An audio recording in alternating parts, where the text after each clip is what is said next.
Hello everybody. Today we are going to talk about putting hair on your human form. So there are a lot of times where you might want hair, especially if you're trying to reflect a specific person.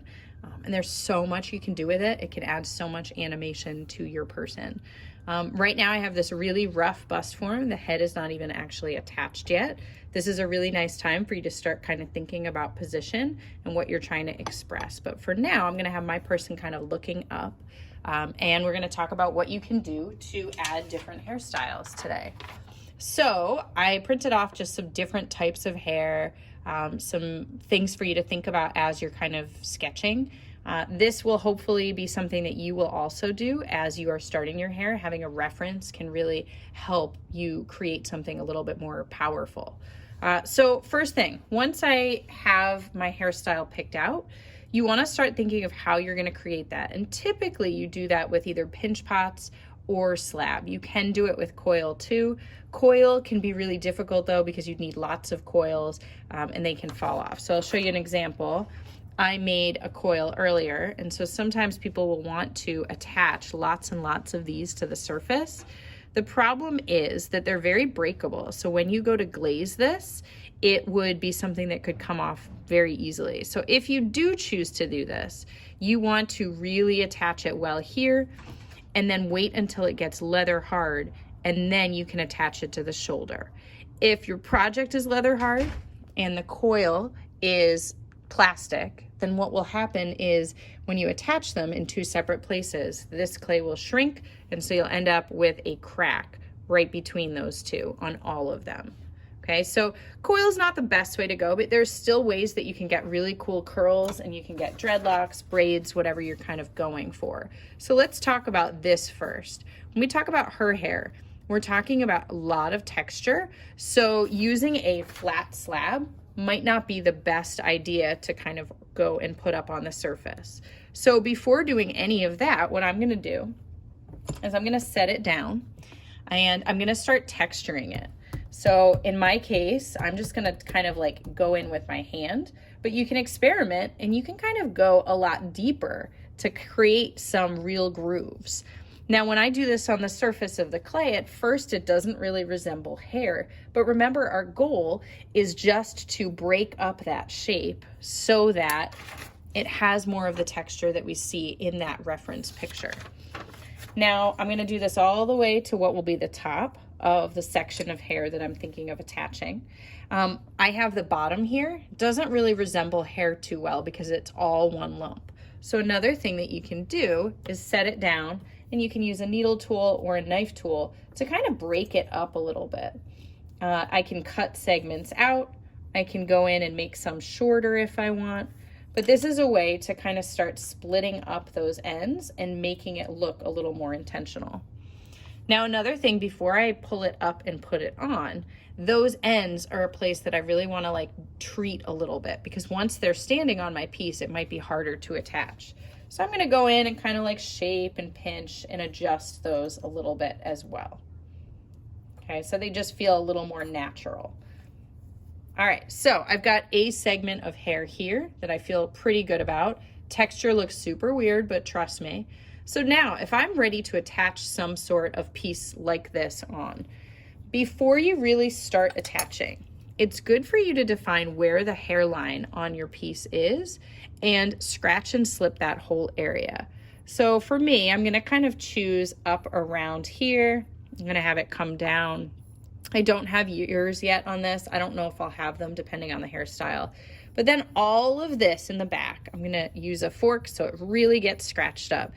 You want to scratch like crazy, because what you do not want is to create air pockets where you can have explosions. So not only am I gonna scratch this whole area up, I'm also gonna go and apply a nice thick layer of slip to the surface. Now, this is a great opportunity for me to talk about if you are doing a short hairstyle, you can actually use slip on the surface to turn into hair. So I could kind of go along my edge here, place that slip on, and then once I get a lot more of it, it would look like a really short hairstyle once it dries. But in my case, as I said, I'm working on this other hairstyle here. So All right, so I'm taking this piece. In this case, this would only be one section that I was working on. And because I'm looking at it and the scale looks pretty massive, I'm gonna just take a second to cut it in half. And I'm gonna start with the part that I had on the bottom here. So I'm gonna set it on top of the head. Now, this edge that I cut might seem like a mistake, but really that's a great place to put a part. So if you wanna have it kind of come to a part, I can pinch it down, and then that would be where your clay kind of meets the other clay, where the part would meet with the other part. All right, so I'm pulling it around on the other side. You can see that I have the hair starting to go on. And now, since it's still pretty soft, I can start to manipulate and change the way that the texture looks and sits on the surface. Maybe I want this piece of hair to kind of come over the face and add a little bit of detail there. Maybe I didn't give enough forehead, so maybe I want to go back with like a loop tool or some sort of carving tool and carve a little bit off so that I see more of the forehead sitting there. And then once I have something that I like, I can go in with a smaller tool and add more texture. So if it is really a curve or a curly look, I can go in and use something like a toothbrush to kind of create texture. If I want to create something that's a little bit more like textured going down, I can go with my fork tool and either go vertically, or I can start playing around with creating curves just by angling it differently. And I can get into those deeper parts, I can get into the parts that are raised to start turning it into texture that you might see on hair. All right, now if I were doing something on the other side to finish that part, I would take my other piece of clay, attach it on the other side, and then press it down there as well. And that's how you can start to get that like long hair look. You might want a separate panel for that back area too.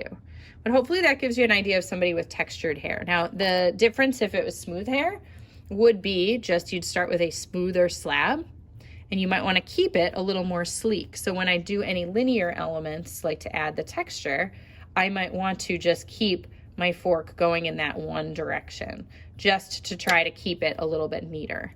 Don't stress about little texture lines like this. That happens when your clay's plastic. You can always clean them up when it's leather hard too. All right, so let's move on and talk about shorter hairstyles.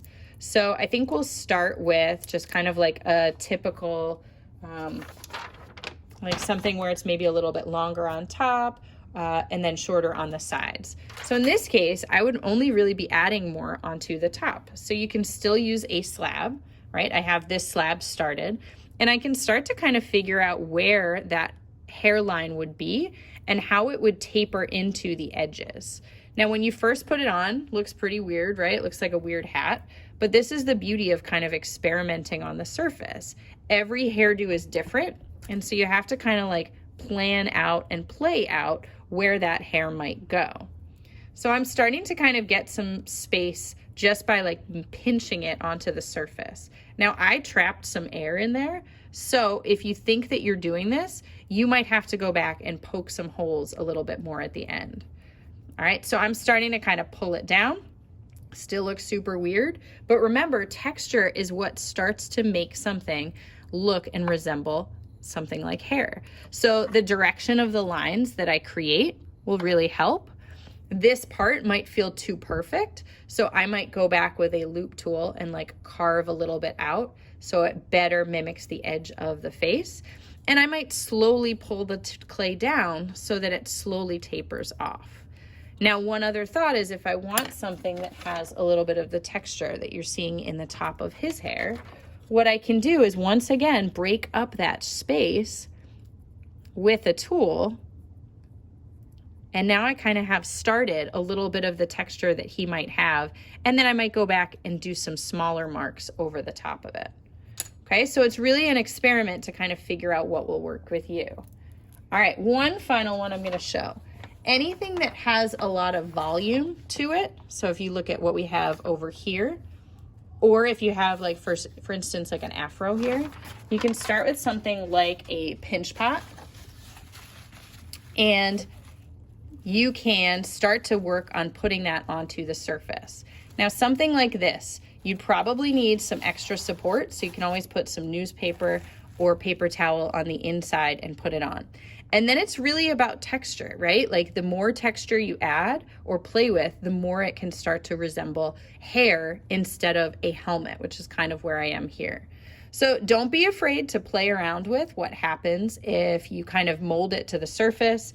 These two textures, one was just a fork, one was something that was a little bit more of a, like just using that toothbrush again, but even combining the two together can start to give me the look that maybe I'm going for. Ultimately, at the very end, when you're doing something like this, you just have to hide some little holes in the surface because we do not want our person to explode in the kiln. And those are some ideas about how to approach hair.